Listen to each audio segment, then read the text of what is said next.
The first thing I remember is the blood. It was everywhere, on my hands, across the steering wheel, soaking through the sleeve of my jacket.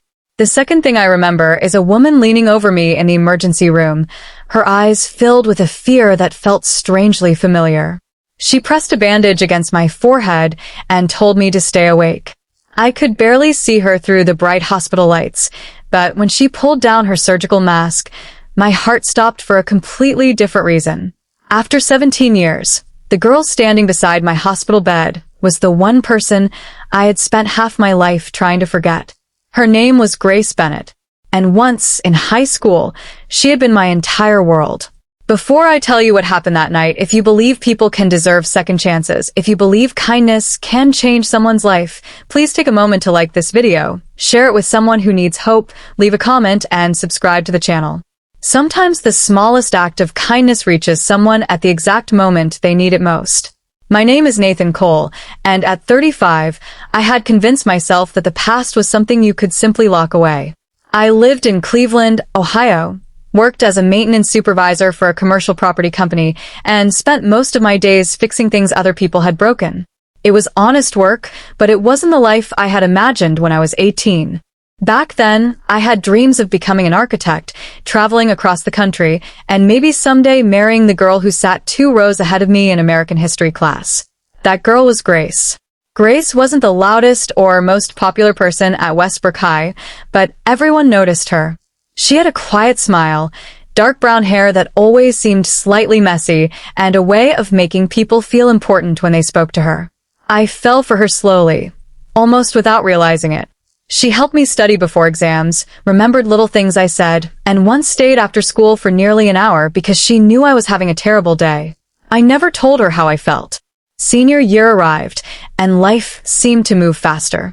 I planned to ask her to prom, but the night before I finally found the courage, my father lost his job and my mother became seriously ill. Suddenly, college wasn't an option anymore. I started working evenings at a grocery store and spent my mornings helping my family.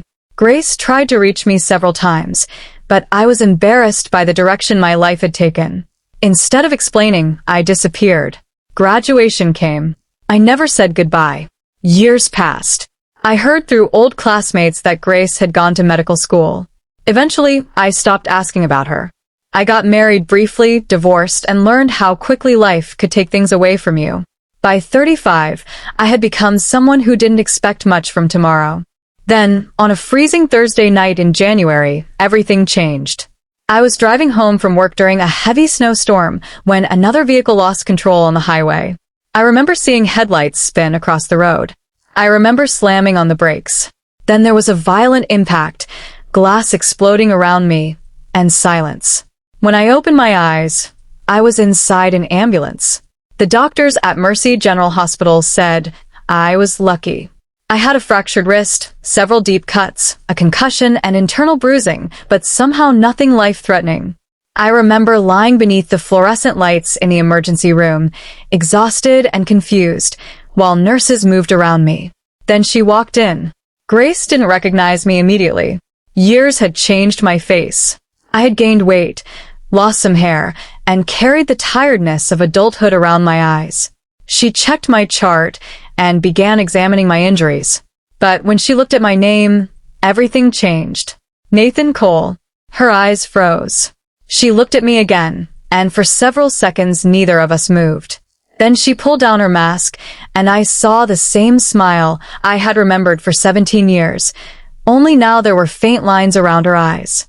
She leaned closer and whispered, "Do you remember me?" I wanted to say no. I wanted to protect myself from everything that came rushing back. But I couldn't lie. I whispered her name. Grace's eyes filled with tears.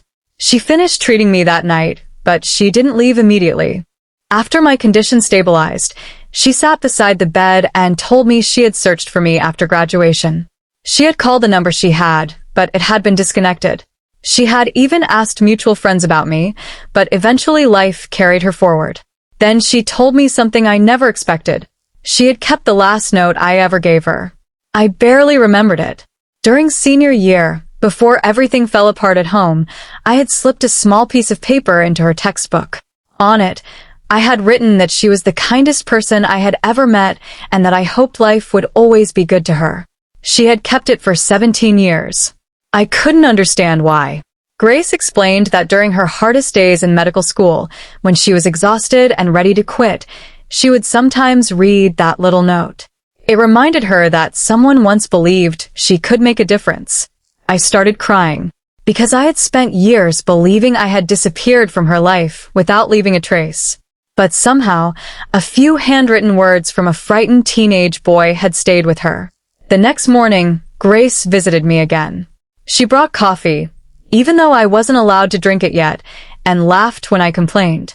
For the first time in years, I felt like the person I had been before life became complicated.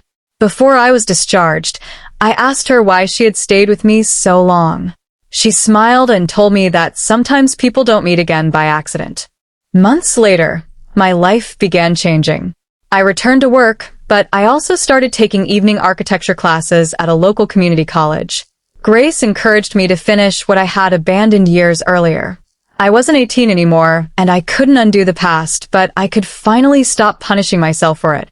Grace and I began meeting for coffee, then dinner, then long walks through downtown Cleveland, talking about everything we had missed. There was no dramatic promise that everything would become perfect. There didn't need to be. Some relationships return as romance. Others return as friendship. And sometimes, the greatest gift is simply knowing that the person you once loved is safe, happy, and still capable of bringing light into your life. A year after the accident, I completed my first architectural design project. Grace was there when I received the certificate. She hugged me so tightly that I nearly cried. She told me she had always known I could do it, and for the first time I believed her. If this story touched your heart, please like the video, share it with someone you care about, and subscribe to the channel. You never know when a simple story about kindness, regret, forgiveness, or second chances might reach someone who desperately needs to hear it. And before the story ends, I want you to comment one word below.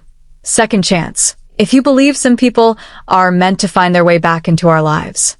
Because sometimes the person you thought you lost forever isn't gone. Sometimes life simply takes the long way around. And sometimes, after 17 years, a hospital room, a terrible accident, and one unforgettable question are enough to remind you that the heart never completely forgets what mattered. Grace once asked me if I remembered her. I told her yes. But the truth was, I had never really forgotten her. If you want, I can also turn this into a more cinematic, higher attention YouTube version with stronger suspense and a bigger emotional twist at the ending.